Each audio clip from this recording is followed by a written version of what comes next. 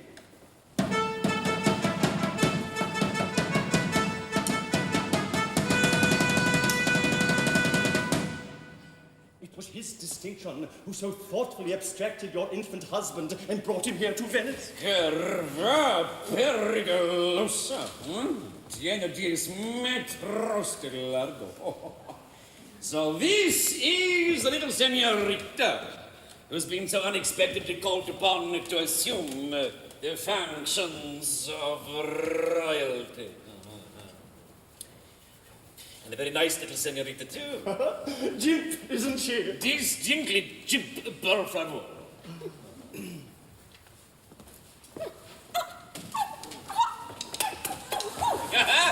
Naughty temper. You must make allowance. Her Majesty's head is a little turned by her excess of dignity. I could have wished that Her Majesty's excess of dignity had turned it in this direction. Unfortunately, if I am not mistaken, there appears to be some little doubt as to His Majesty's whereabouts.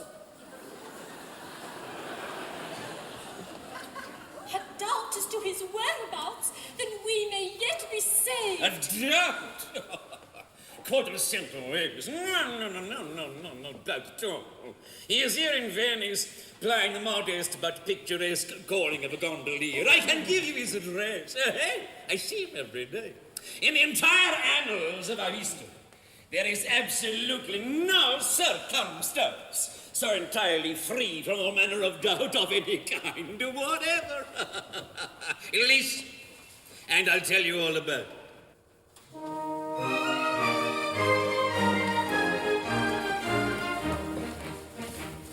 I stole the prince and I brought him here and left him gaily prattling with a highly respectable gondolier who promised the royal babe to rear and teach him the trade of a time or near with his own beloved prattling.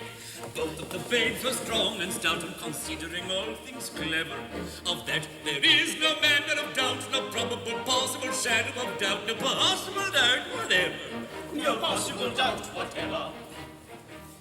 But owing I'm much disposed to fear to his terrible taste for tippling, that highly respectable gondolier could never declare with a mind sincere which of the two was his offspring dear and which the royal stripling, which was which he could never make out despite his best endeavor. Of that there is no manner of doubt, no probable possible shadow of doubt, no possible doubt whatever. No possible doubt whatever. Time sped, and when at the end of a year I sought that infant cherished, that highly respectable gondolier was lying a corpse on his humble bier. I dropped a grand inquisitor's tear, that gondolier had perished. A taste for drink combined with gout and doubled him up forever. Of that there is no manner of doubt, no probable possible shadow of doubt, no possible doubt whatever. No possible doubt whatever. The children followed his old career, this statement can't be buried. Of a highly respectable gondolier, well, one of the two will soon be here. But which of the two it is not quite clear is the royal prince you married. Search in and out and round about, and you'll discover never. Free from every doubt, or probable possible shadow of doubt, or possible doubt whatever. A taste free from every doubt, or probable possible shadow of doubt, or possible doubt whatever.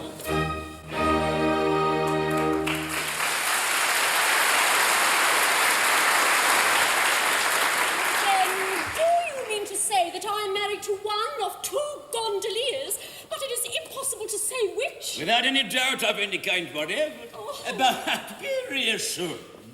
The nurse to whom your husband was entrusted is the madre of the musical young man, who is such a past master of this delicately modulated instrument. She can no doubt establish the king's identity beyond all question. Heavens, how did he know that?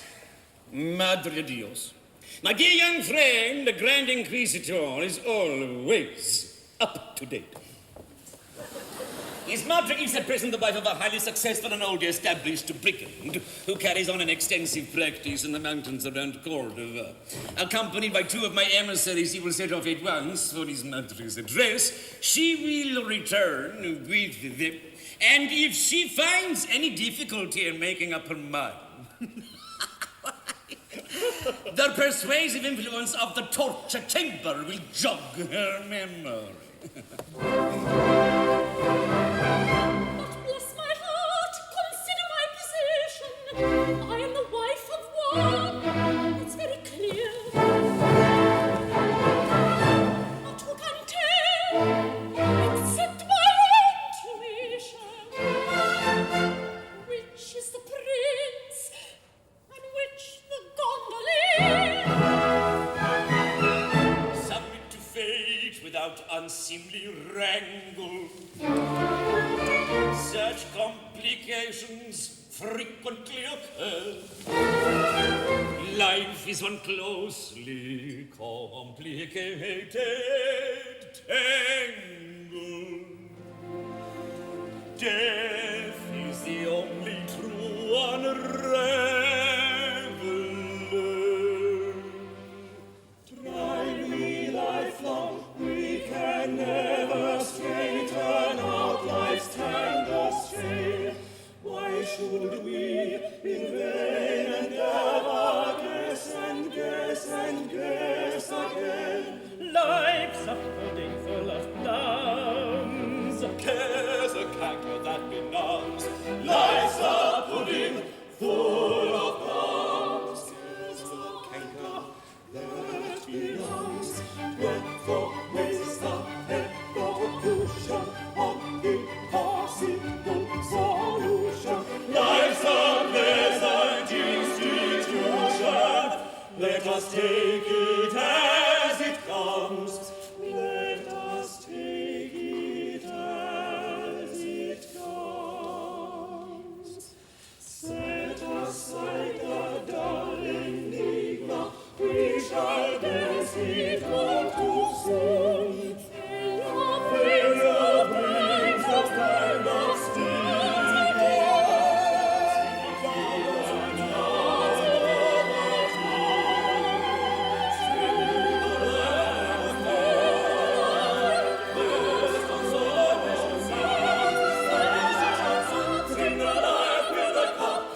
Solo we should serve. Hot and skip to fancy's fiddle comes across and down the middle. That's perhaps the only riddle that we shrink from giving up. That's perhaps the only riddle that we shrink from giving up. Then take it as it comes. Take it as it comes. Drink the life in the cup. There's no sorrow we should serve.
When you marry, merry maiden, then the air with love is laden. Every flower is a rose, every goose becomes a swan. Every kind of trouble goes where the last year's snows have gone.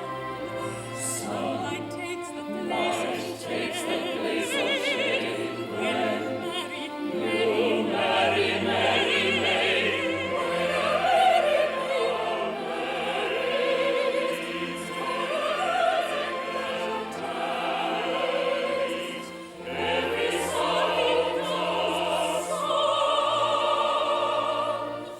all is right and nothing's wrong.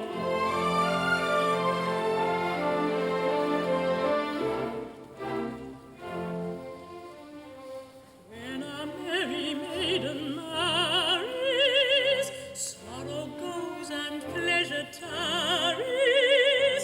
Every sound becomes a song. All is right and nothing's wrong.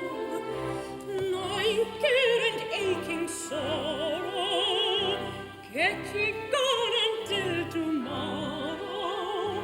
Jealousies in grim array, they are things of yesterday.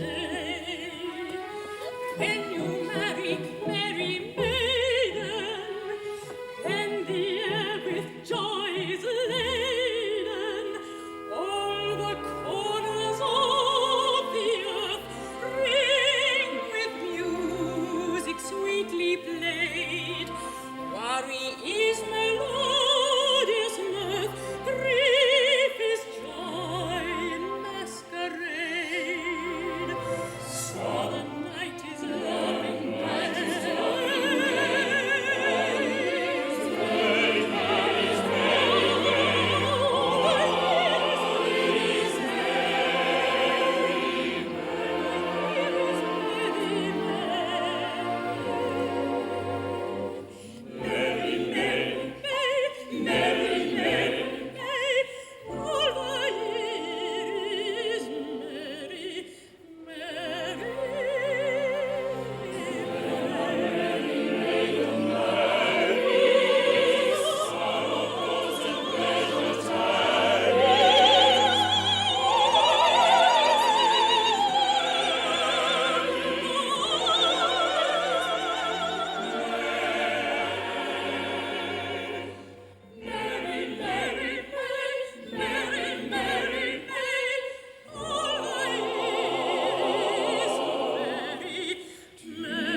And now our lives are going to begin in real earnest.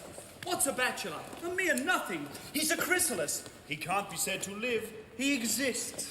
What a delightful institution marriage is. Why have we wasted all this time? Why didn't we marry 10 years ago? Because you couldn't find anybody nice enough. Because you were waiting for us. I suppose that was the reason. We were waiting for you without knowing it. Yes. Hello. Buenos dias. If this gentleman is an undertaker, it's a bad omen. Ceremony of some sort going on. He is an undertaker. No, a little unimportant family gathering. Nothing in your line. Somebody's birthday, I suppose. Yes, mine. And mine. And mine. And mine. Curious coincidence. And how old may you all be? It's a rude question, but about 10 minutes. Remarkably fine children. But surely you're jesting. In other words, we were married about 10 minutes since. Married? You don't mean to say that you are married? Oh, yes, we are married. Both of you? All four of us. Madre de Dios. Oh, this is very, very, very awkward. You don't mind, I suppose? You were not thinking of either of us for yourself, I presume.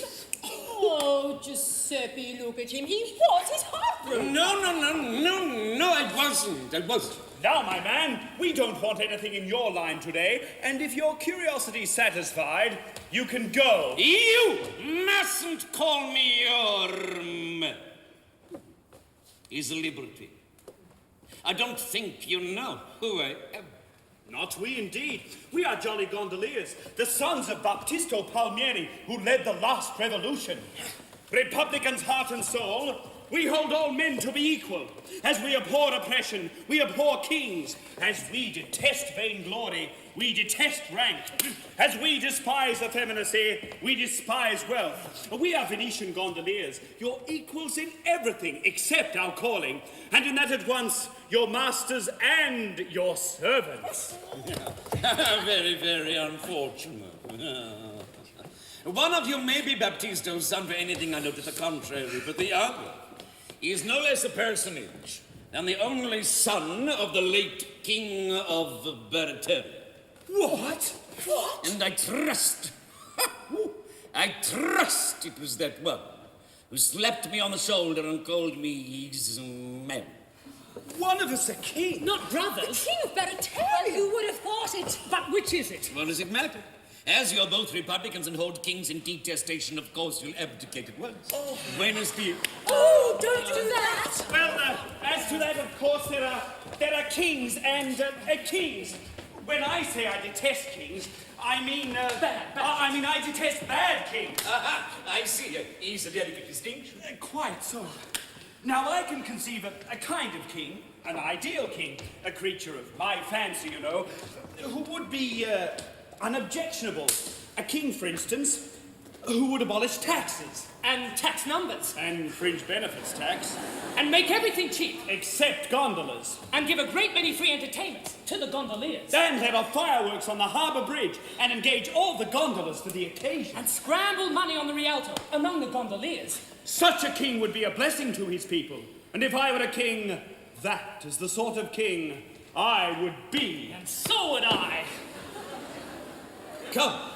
I'm glad to find that your objections are not insuperable. Oh, they're not insuperable. No, they're not insuperable. Besides, we're open to conviction. Yes, they are open to conviction. Oh, they've often been convicted. Our Republican views may have been hastily formed on insufficient grounds. Oh, they may be crude, ill-digested, erroneous. I've a very poor opinion of the politician who is not open to conviction. Why, in Queensland, of course. Oh, he's a fine fellow. Here's the politician for my money. Then we'll consider it settled. No. As the country is in a state of insurrection, it is absolutely necessary for you to assume the reins of government at once. And until it can be ascertained which of you is to be king, I have arranged that you will reign jointly, so that no question can arise hereafter as to the validity of any of your acts. As one individual. As one individual. Like this. Or something like that. And we may take our friends with us and give them places about the court. Undoubtedly, that's always done. I'm convinced. So am I. Then the sooner we're off, the better. We'll just run off home and pack up the music. Hey, stop. That won't do at all. Senoritas are not admitted. What? Not admitted, not at present. Mañana perhaps, we'll see. Why, you don't mean to say you're going to separate us from our wives? Oh, this is very, very awkward. Only for a short time, a few months, after all. What is a few months? But we've only been married half an hour. Well, that's life.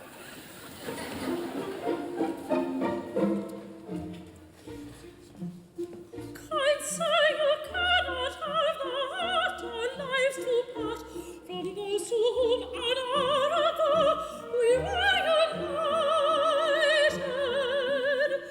Before our flowing hopes you step and look at them, and pause before you deal this blow. All are invited. You men can never understand that heart and hand can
If from my sister I were torn, it could be borne. I should no doubt be horrified, but I could bear it. What others might another thing, he is my king, he has my heart, and every side shall ever share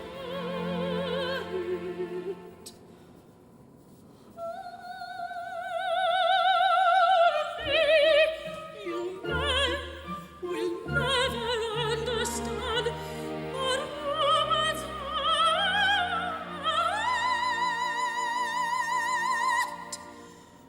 is one with woman's hand.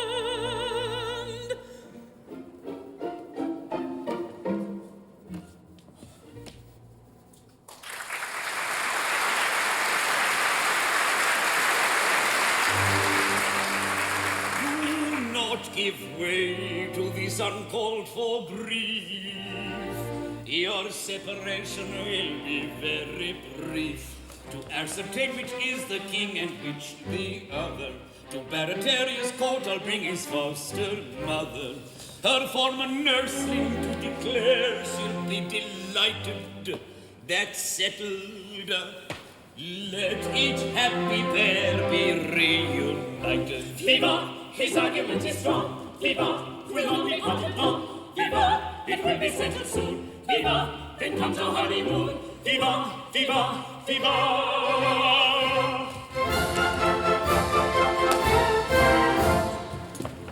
Then one of us will be a queen and sit on a golden throne, with a crown instead of a hat on her head and diamonds on her own, with a beautiful gown of gold and green. I've always understood. I wonder whether she'd wear a feather. Oh, I rather think she should. Oh, 'tis the first thing I read to be a regular royal queen. No hop and hop affair, I mean no hop and hop affair. But right down regular royal queen. At banquets in state parliament, house shall stifle a royal yawn. Say au revoir, then find some bar and disco until dawn. In etiquette she'll forget the Brit, doing all Dame Edna says, and laugh at the follies of local pollies, who are variants of Sir Les. Oh, 'tis the first thing I read to be a regular royal queen. No hop and hop affair, I mean no hop and hop affair.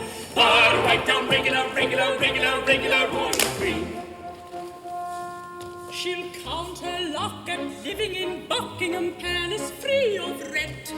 Try not to get cross at the latest gossip on Princess Michael of Kent. In regal cliched monotones, she'll bleed the language dry, getting on your new realms with her royal plurals.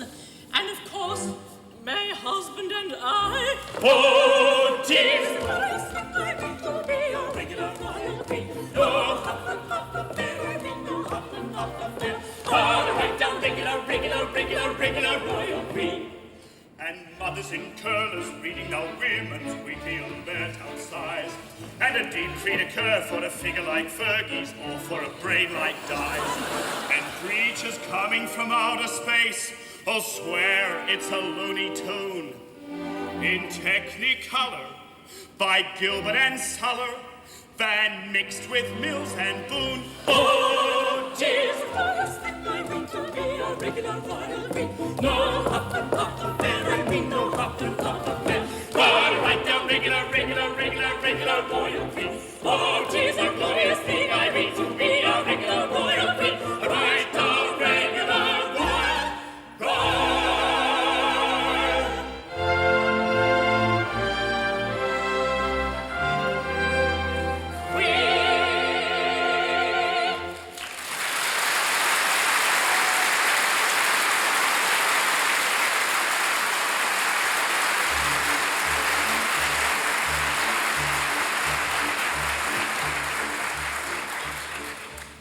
Supposing the fairy tale begins to wobble or lurch or stagger.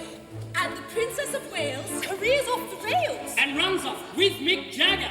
No need for Aussies to go without their royal soap opera booth. Divorce decree, then Charles is free To marry Susan Renouf.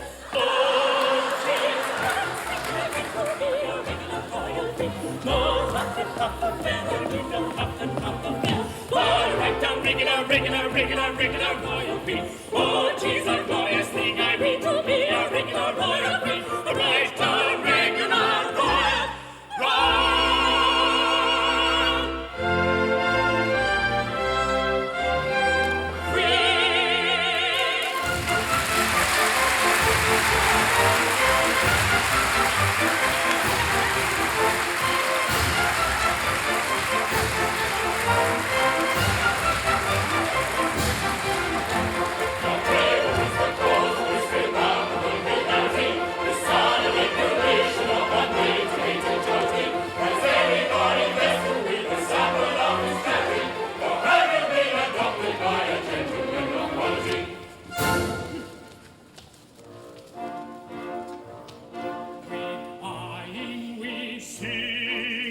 one individual, as I'm a king to my kingdom, I bid you all, I'm a where you are, checks to pavilions and palaces, but you'll find I respect your republican fallacies, you'll find I respect your republican fallacies.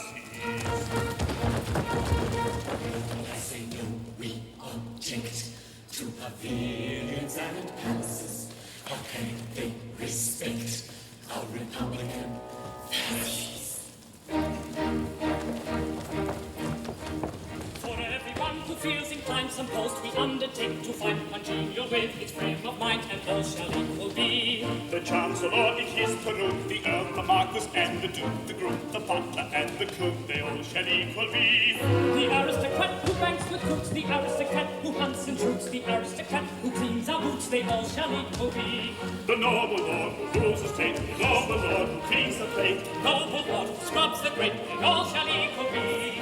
the Lord High Bishop, Lord the Docks, the Lord High Coachman on the box, Lord High Vagabond in the stocks, they all shall equal be. for everyone who feels inclined, suppose we undertake to find, continue with his frame of mind, continue with his frame of mind, and all shall equal be. Sing high, sing low, wherever they go. Sing high, sing low, wherever they go. Wherever they go, wherever they go, they all shall equal be. Sing high, sing low, wherever they go. Sing high, sing low, wherever they go. Wherever they go, wherever they go, they all shall equal be.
Conflicting feelings rend my soul apart.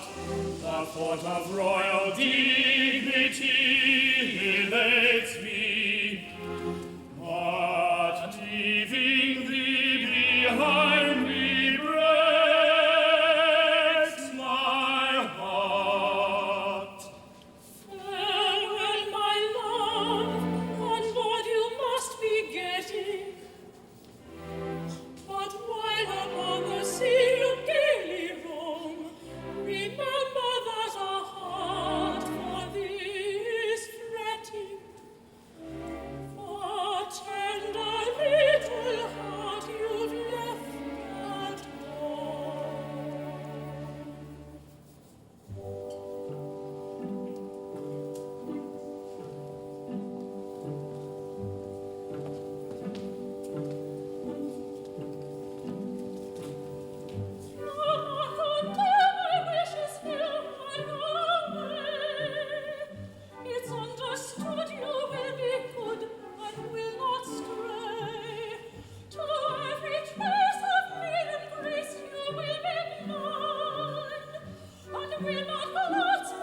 45. You'll be pleased to frown on every god, and you may say, "Oh, my pet, you won't forget you shall remain."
can order right and left with absolute impunity, who put their subjects at their ease by doing all they can to please, and thus to earn their bread and cheese is every opportunity, and thus to earn their bread and cheese is every opportunity.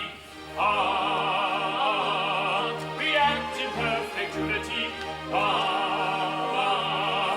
act in perfect unity.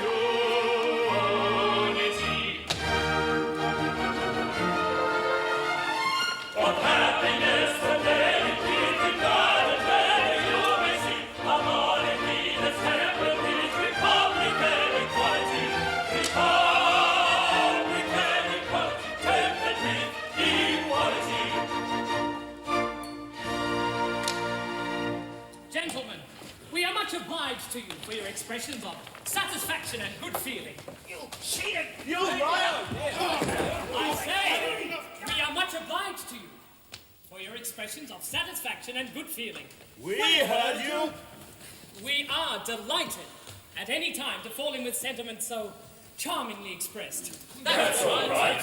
At the same time, however, there is just one little grievance that we should like to ventilate. What? Don't be alarmed, it's not serious.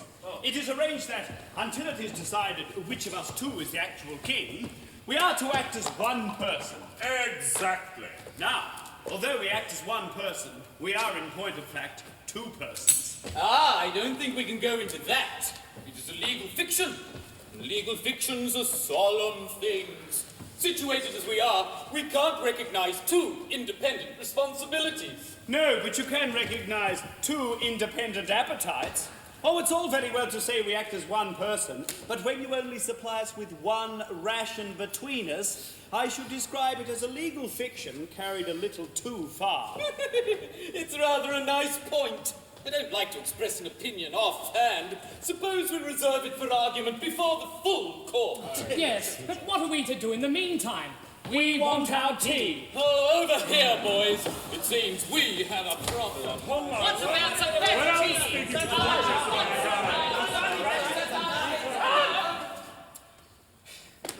I suppose we may make an interim order for double rations on their majesties entering into the usual undertaking to indemnify in the event of an adverse decision. That, I think, will meet the case. But you must work hard.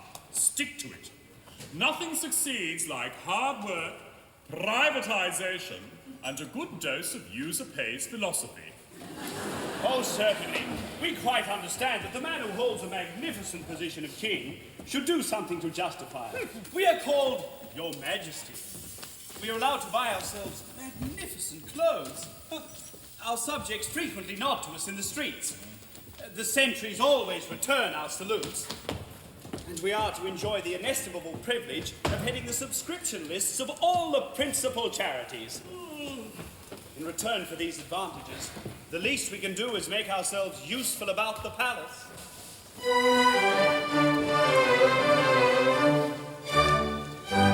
Rising early in the morning, start with muesli and prunes, followed by some thought-provoking television cartoons. Our right royal double act is a day that's action-packed. For the first job that attacks us is the early morning faxes, which we glance at, then consign into the bin.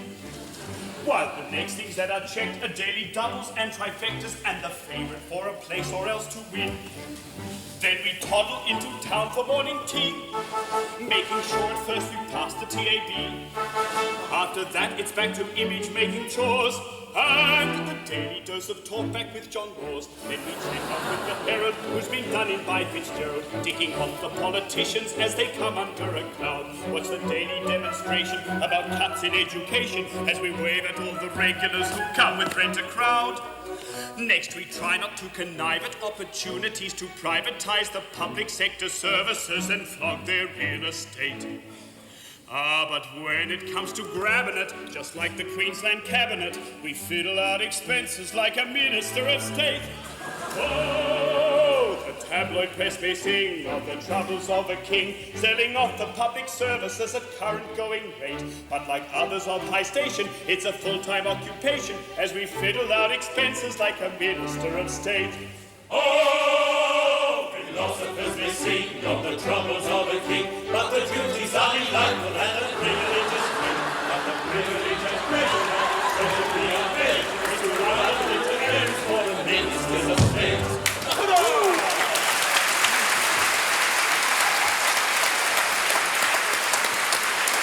There's a lunch break if we're lucky, so we dash off to Kentucky Fried and stuff ourselves with junk food to the brim. Making sure the waistline hardens, it's a jog around the gardens or an hour session at the city gym. Next we practice how to hold a knife and fork, till it's time to take the corgis for a walk. Then we pot around like two suburban souls, do the garden, mow the lawn, clean the rolls. Rushing off then double quick, it's time to catch up with the cricket.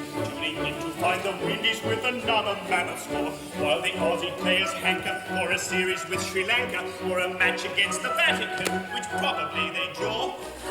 Whacked by Herculean neighbours, it's a treat to switch on neighbours, staying glued until the lotto draw we once more haven't won. After takeaway chop sueys, boy, we feel just like a twoies, which produces the illusion that our duty has been done.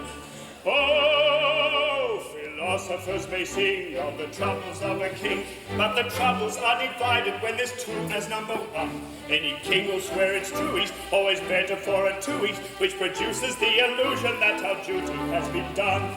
Oh, philosophers may sing of the troubles of a king, of the pleasures there are many, and of worries there are none. But the culminating pleasure that we treasure beyond measure is the gratifying feeling that our duty has been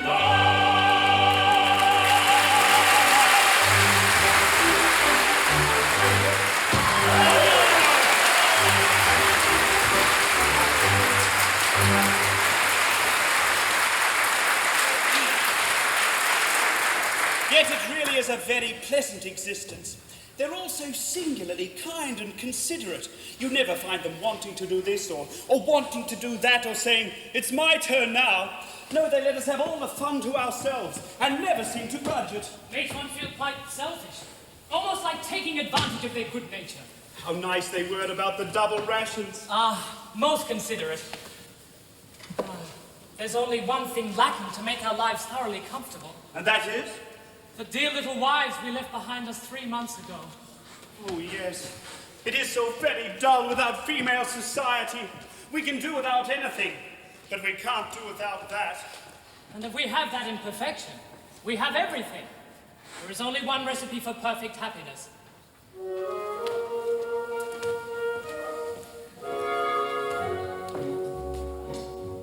Take a pair of sparkling eyes, hidden ever and anon, in a merciful eclipse.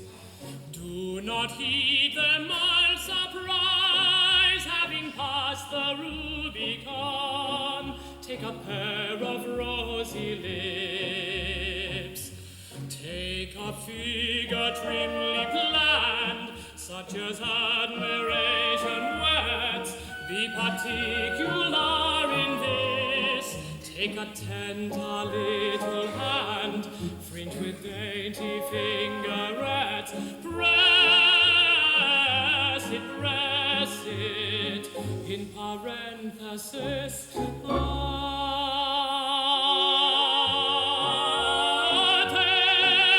of these, you lucky man. Take and keep them if you can. If you can, take of these, you lucky man. Take and keep them if you can. If you can.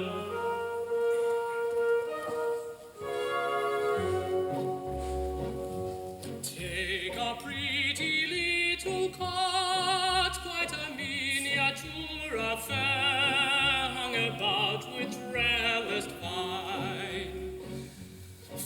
furnish it upon the spot with the treasures rich and rare I've endeavored to define. Live to love and love to live, you will ripen at your ease, growing on the sunny side. Fate has nothing more to give, you're a dainty man to please. If you're not satisfied,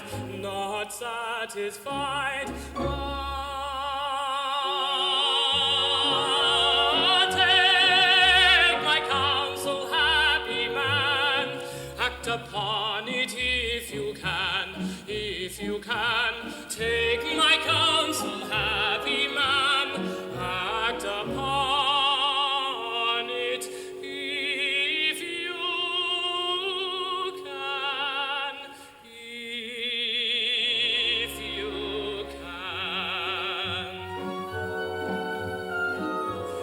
take my counsel, happy man, act upon it if you can, act upon it if you can, happy man, if you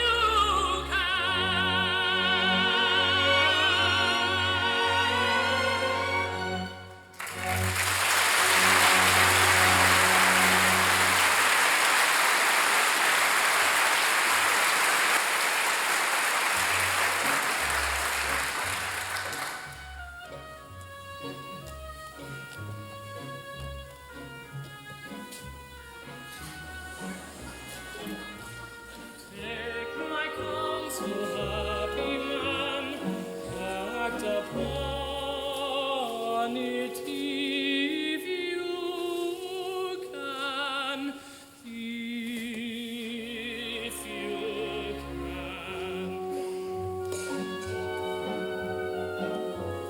Take my counsel, happy man, act upon it if you can, take a pair of sparkling eyes, happy man, if you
Does your new employment easy? Or is royal rising strike you? Is it difficult or easy? Do you think your subjects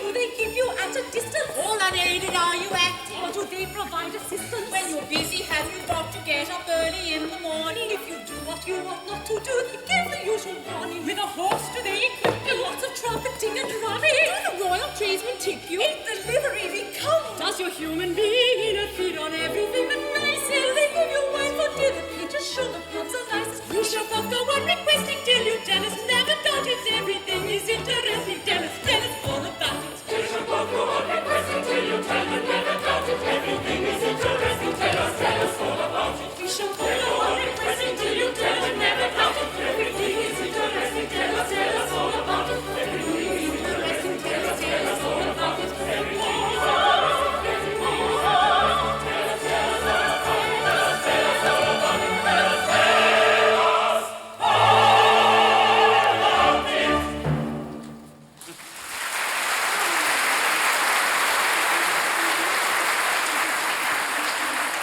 is indeed a most delightful surprise. Yes, we thought you'd like it. You see, it was like this. After you left, we felt very dull and mopey, and the days crawled by, and you never wrote. So at last I said to Janetta, I can't stand this any longer.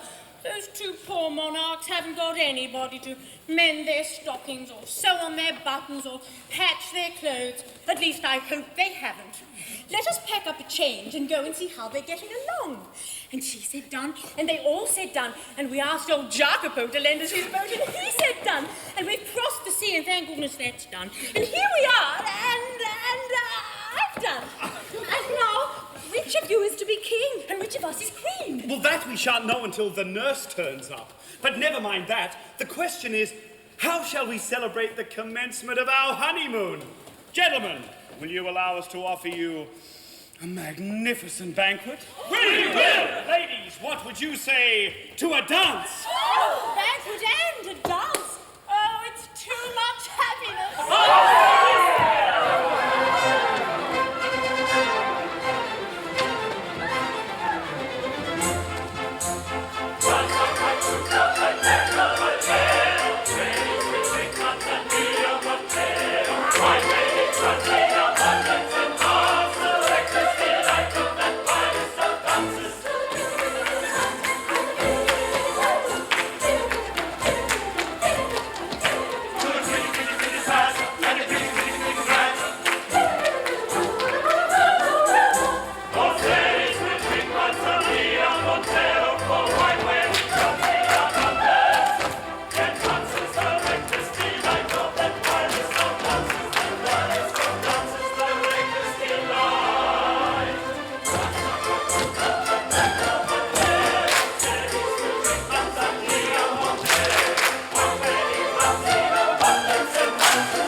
Buenas noches.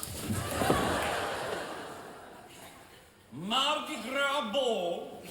No, not exactly. A little friendly dance, that's all. Sorry you're late. But I saw a groom dancing, and a footman. Yes, that's the Lord High Footman. And dear me, a common little cook. Oh, no, that's the Lord High Cook. But surely the servants' hall is the place for these gentry. Oh, dear, no. We have appropriated the servants' hall. It's the royal apartment, and accessible only by tickets obtainable at all Bass outlets. We really must have a place we can call our own. I'm afraid I'm not quite equal to the intellectual pressure of the conversation. You see, the monarchy has been remodeled on Republican principles. What? All departments rank equally, and everybody is at the head of his department. I see. I'm afraid you're annoyed. No, I wouldn't say that. It's not quite what I expected. You see, in every court there are distinctions that must be observed. Oh, there are there? Of course. For instance, you wouldn't have a Lord High Treasurer playing leapfrog with his own cook. Why not? Why not? Because the Lord High Treasurer is a personage of great distinction, who should never, under any circumstances, be in a position where he could be told to tuck in his tuppenny, except by people of his own rank. A Lord High Archbishop, for instance, might tell a Lord High Treasurer to tuck in his tuppenny, but certainly not a cook, gentlemen, certainly not a cook. Not even a Lord High Cook?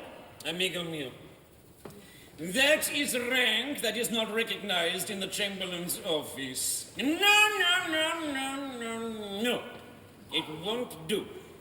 I'll give you an instance in which the experiment was tried. Listen.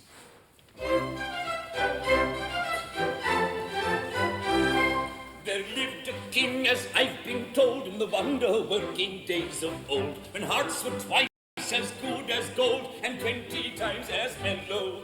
Good temper triumphed in his face, and in his heart he found a place for all the erring human race and every wretched fellow. When he had penfolds grain to drink, it made him very sad to think that those whose lives were on the brink made do with shadow cardboard.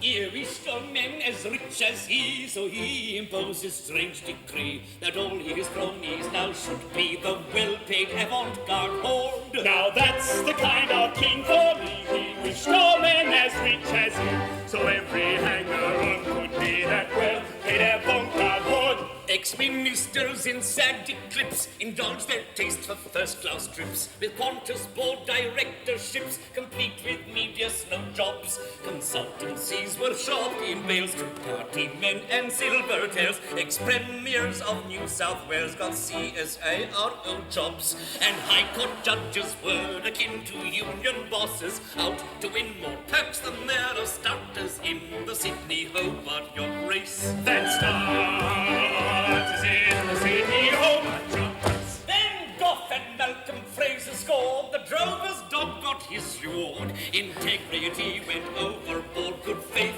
became a court case. Now there's a very strange accord, complete ice regal bread and the drover's dog got his reward with rum, and now a court case. That king, although no one denies, his heart was of abnormal size, yet he'd have acted otherwise if he had been a cuter. The end is easily foretold. The rot sets in when jobs are sold with too much silver, gilt or gold. You long for simple pewter. It's clear that too much power destroys, and doling jobs out to the boys means we are ruled by hoi pollois with fewer brains than naughty And naughty, and fewer brains than naughty. In short, whoever you may be, to this conclusion you'll agree. When everyone is somebody, then no one's anybody. Now that's as plain as plain can be. To this conclusion we agree. When everyone is somebody, then no one's anybody.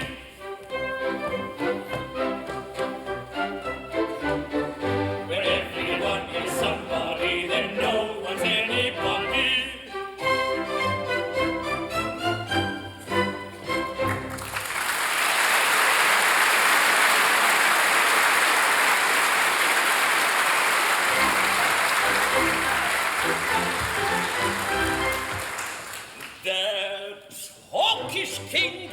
his vice. In fact, was re-elected twice, because there were fewer men than mice among the opposition.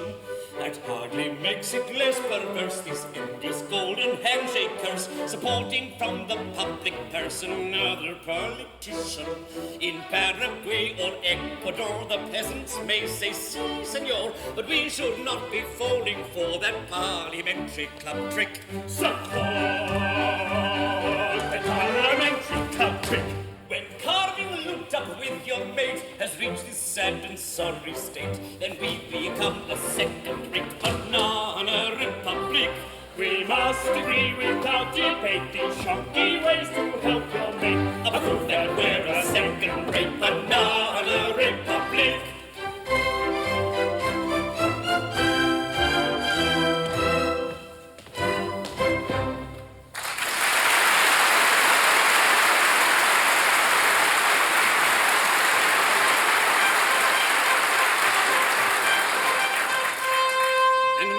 Some important news to communicate. His Grace the Duke Plastora, Her Grace the Duchess, and their beautiful daughter Casilda. I say their beautiful daughter Casilda. We heard you. Have arrived in Barataria and may be here at any moment. The Duke and Duchess mean nothing to us. How about the daughter? Oh, the beautiful daughter. Oh, you're a lucky dog, one of you. I think you're a very incomprehensible old gentleman. Not a bit of it. I think he's a dirty old man. Let me explain. Many years ago, when you, whichever you are, were a baby, you, whichever you are, were married to a little bambina who's grown up to be the most beautiful senorita in Spain. That beautiful senorita will be here to claim you, whichever you are, in half an hour, and I congratulate that one, whichever it is, with all my heart. Married when a baby. But we were married 3 months ago. One of you only one. The other, whichever it is an unintentional bigamist. Oh, my word. Who are these young people? Who are we? Why, they're wives, of course. We've just arrived. They're wives. Corte de arriba.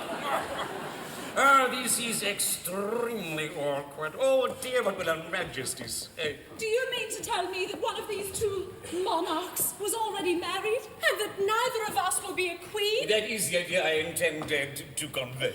Oh, Tessa, my dear, dear child. Get away! Perhaps it's you. My poor little woman. Don't! Who knows whose husband you are? And pray, why didn't you tell us all about it before they left Venice? Because if I had, no earthly temptation would have induced these two gentlemen to leave two such extremely fascinating and utterly irresistible little senoritas. There's something in that. I may mention that we're not to be kept long in suspense, as the old lady who nursed the royal child is at present in the torture chamber waiting for me to interview her. Oh, poor old girl. Hadn't you better go and put her out of her suspense? No, she's all right.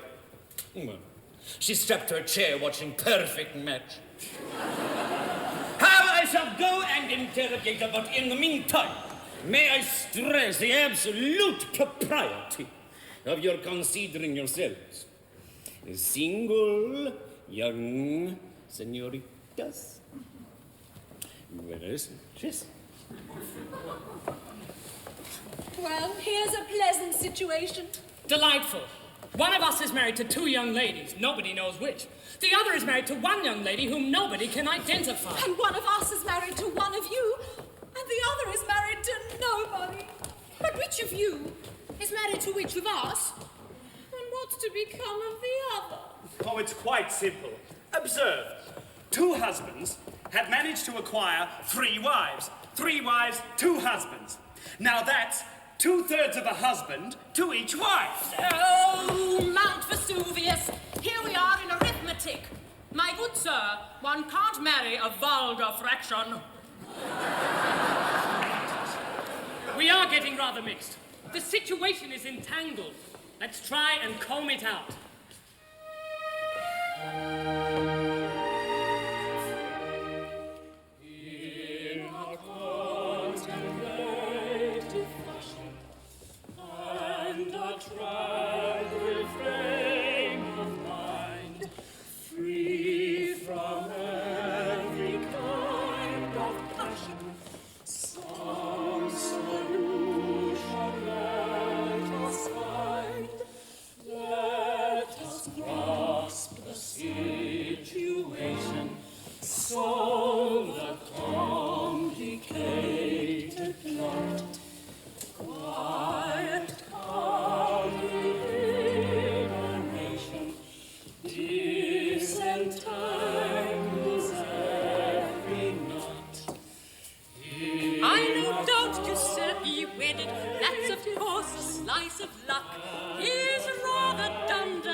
Janetta, I was mated, I can prove it in a trice.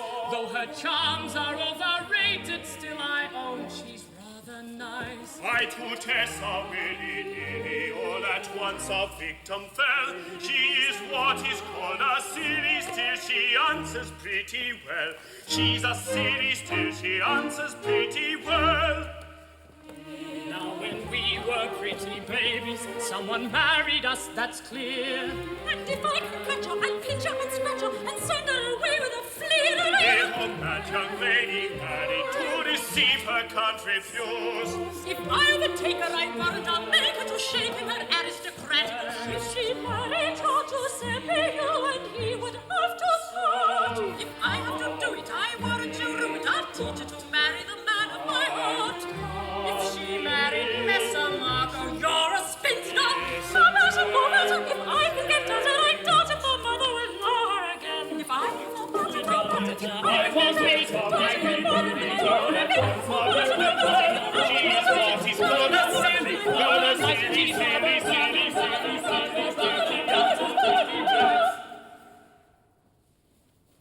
Quiet, calm deliberation disentangles every knot.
This polite attention touches heart of duke And heart of duchess who resigned their pet.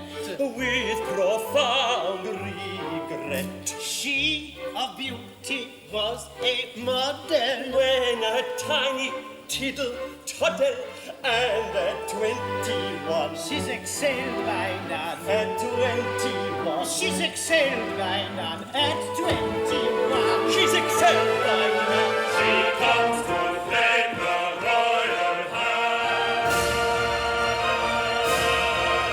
From your graces for the noble faces of the king who rules his dominion. He praises us right. Be good enough to inform His Majesty that His Grace, the Duke of Plaza Toro Propriety Limited, a subsidiary of Plaza Torpedo Conglomerate, has arrived and begs, Desire. demands an audience.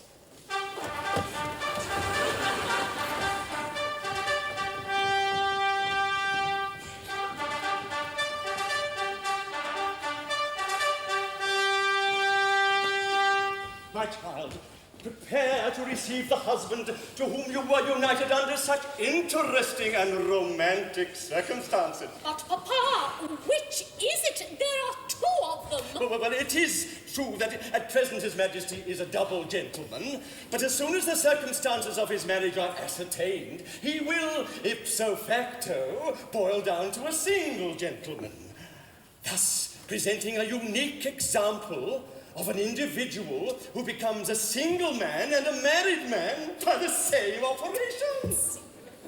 I have known instances in which the characteristics of both conditions existed concurrently in the same individual. Oh, he couldn't have been a Plaza Toro. Oh, couldn't he though?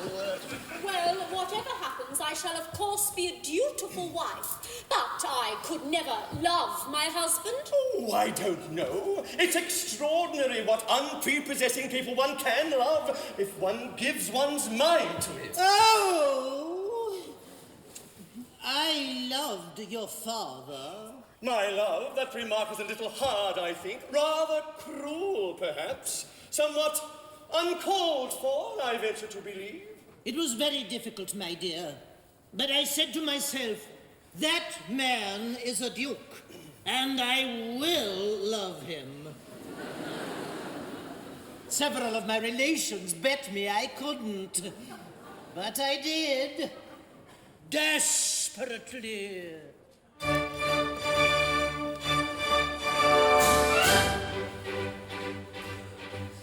On the day that I was wedded to your admirable sire, I acknowledge that I dreaded an explosion of his ire. I was overcome with panic, for his temper was volcanic, and I didn't dare revolt, for I feared a thunderbolt.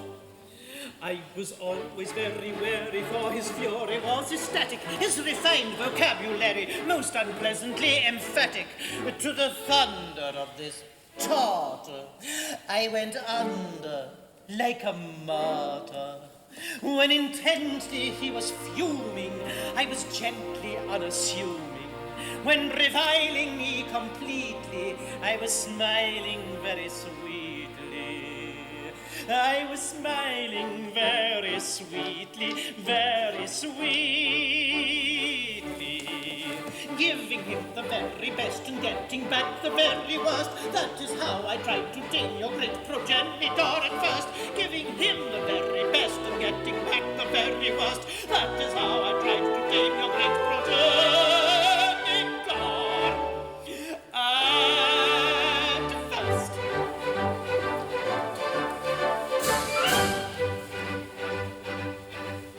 But I founded a reliance on my threatening appearance, and a resolute defiance of marital interference, and a gentle intimation of my firm determination to see what I could do to be wife and husband too.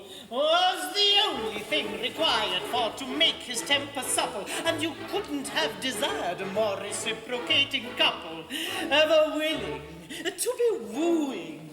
We were billing, we were cooing. When I merely from him parted, we were nearly broken-hearted. When in sequel reunited, we were equally delighted. We were equally delighted. So with double-shotted guns and guns, nailed and off the mast, I attained your insignificant progenitor at last. So with double-shotted guns and colours nailed unto the mast, I attained your insignificant progenitor at last.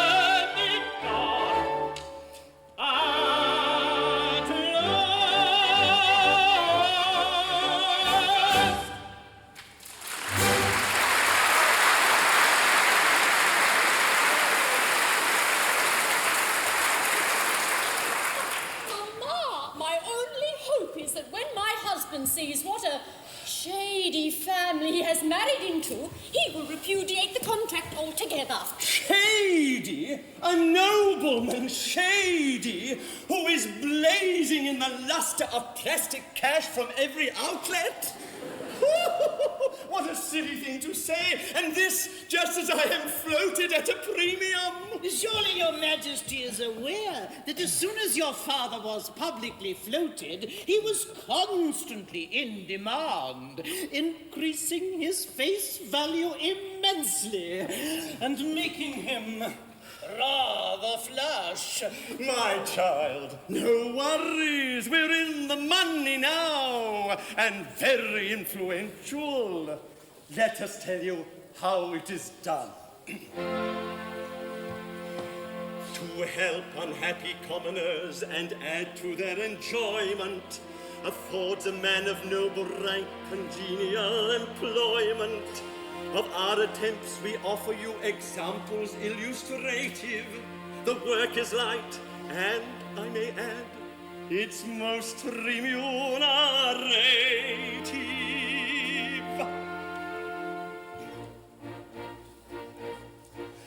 If you're a Queenslander, a whopping backhander can further suburban ambition. Suburban ambition. With bogus citations for all decorations and knighthoods for generous physicians. And dud politicians. We've found that colonials like testimonials signed by old sharks flaunting handles. They're dazzled by handles. That's why you detect us upon the prospectus of fast buck developer vandal. It lessens the scandals. We are frankly exultant to act as consultant for anything with the proviso of top dollar prices. If queried, humbug 'em. The more that you slug 'em, the better they think the advice is. Especially in crisis.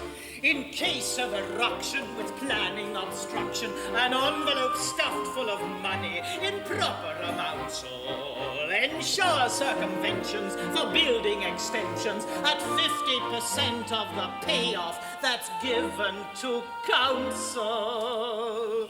We'll in Oz or New York go on any old talk show with Ray Martin, Bert or Clive James, Bryant Gumbel, Jane Pauley. Down to the last rupee, endorsing Heinz Soup, we will rival Penelope Keith. And outdo Robert Morley.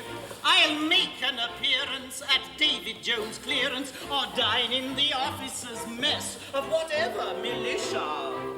When scoring the freebies, we've no heebie-jeebies. But burble incessantly on, just like dear Bubbles Fisher. In frankly uncouth taste, I'll plug any toothpaste and swear there is nothing on earth that will make your teeth whiter. A speaking top biller, I make Harry Miller ask double the fee he's demanding for Derrin or Ita.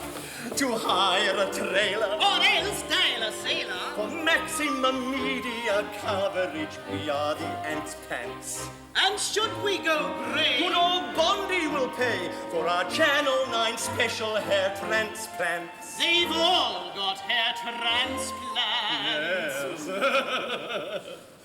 We'll try double dipping, defending wood chipping, and plug the environment cause with a born-again green show. If there are good rates on, we'll shove the old skates on and Duchess and Duke it on ice in the Torville and Dean show. So join the bandwagon, just throw your best drag on and victims will fall in your crutches. No dear, you mean clutches. To be a jet setter, you cannot do better than trot out a Duke. What a Duchess! A Duke. What a Duchess.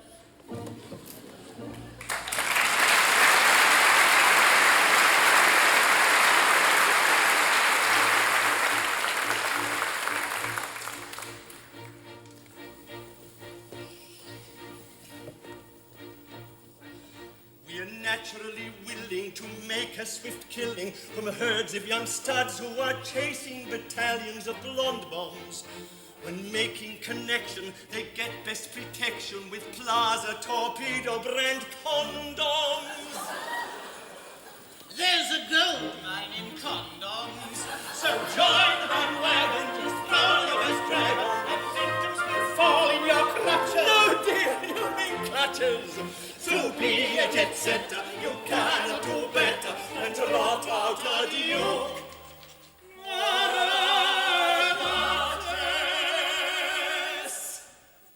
A duke. Or a duchess.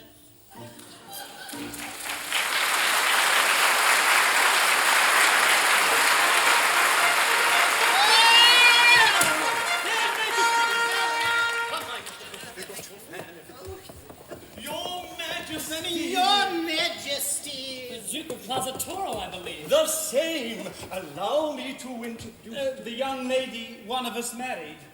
Gentlemen, I am the obedient servant of one of you. Oh, Louis. I am about to address myself to the gentleman my daughter married. The other, if he wishes, may allow his attention to wander, for what I am about to say does not concern him. Sir, you will find in this young lady a combination of excellences you would search for in vain in any young lady, had she not the good fortune to be my daughter. There seems some little doubt as to which of you is the gentleman I am addressing, and which is the gentleman who is allowing his attention to wander. When that doubt has been solved, I shall say, still addressing the attentive gentleman, take her, and may she make you happier than her mother has made me, if possible. And now, there is a little matter to which I think I'm entitled to take exception. I come here in state with Her Grace the Old Duchess and Her Majesty my daughter, and what do I find? Do I find, for instance, a guard of honor to receive me? No. No. The town illuminated? No. No. Refreshments provided? No. No. The royal salute fired? No. No. Triumphal arches erected? No. No. Bicentennial fireworks? No. No. A Japanese laser display? No. No. The bells set ringing? No. Yes, one. The visitors. I rung it myself. It is not enough. It is not enough. Come, beloved. Oh.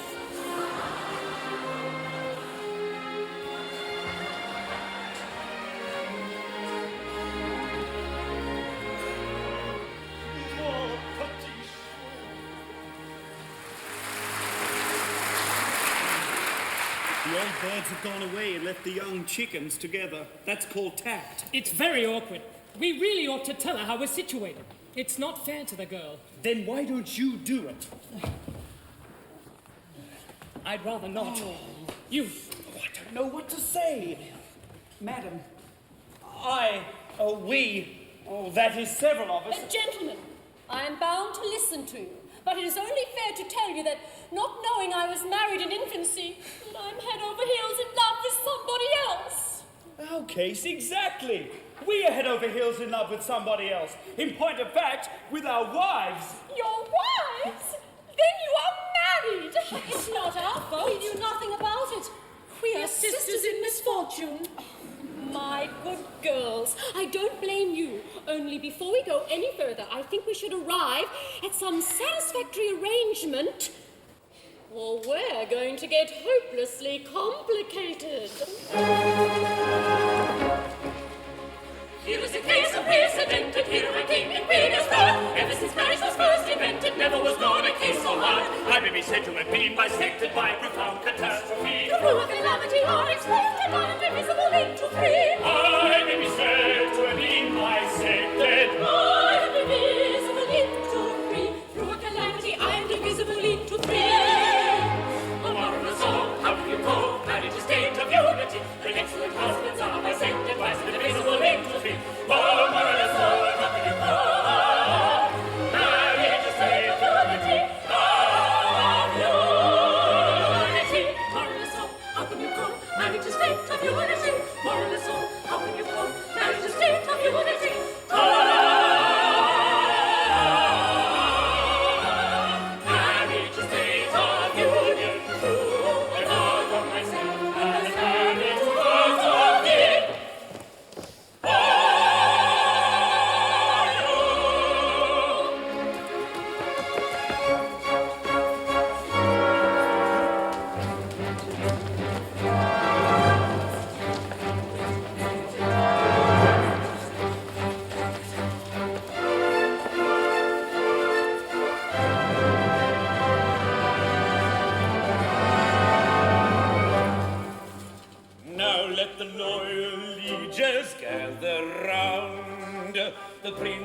foster mother has been found.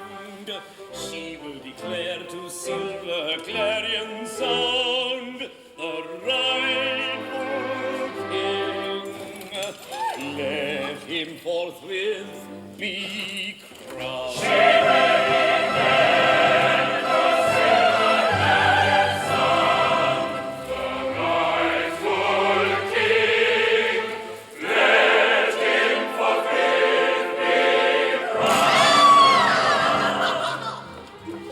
Speak, woman, speak. We're all attention. News we see. This moment venture. What's the king? His foster mother. Is he the king? For this my brother. Speak, woman, speak! Speak, woman, speak! The royal prince was by the king entrusted to my fond care. Ere I grew old and crusted.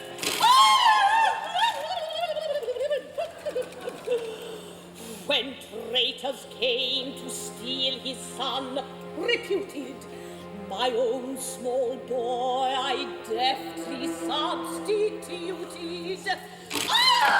No! The villains fell into the trap completely. I hid the prince away, still sleeping sweetly. I call him son with pardonable slyness. His name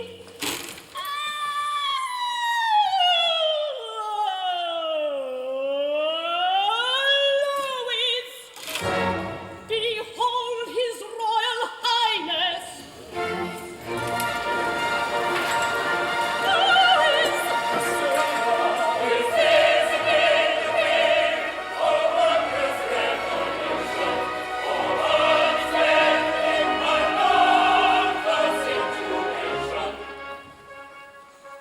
This statement we receive with sentiments conflicting, our hearts rejoice and grieve, each other contradicting. To those whom we adore, we can be reunited. On one point, brothers four, but on the whole, delighted. When others claimed thy dainty hand, I waited. As prudence saw, I understand, dictated. I'm recorded. Your pure and patient love is now rewarded.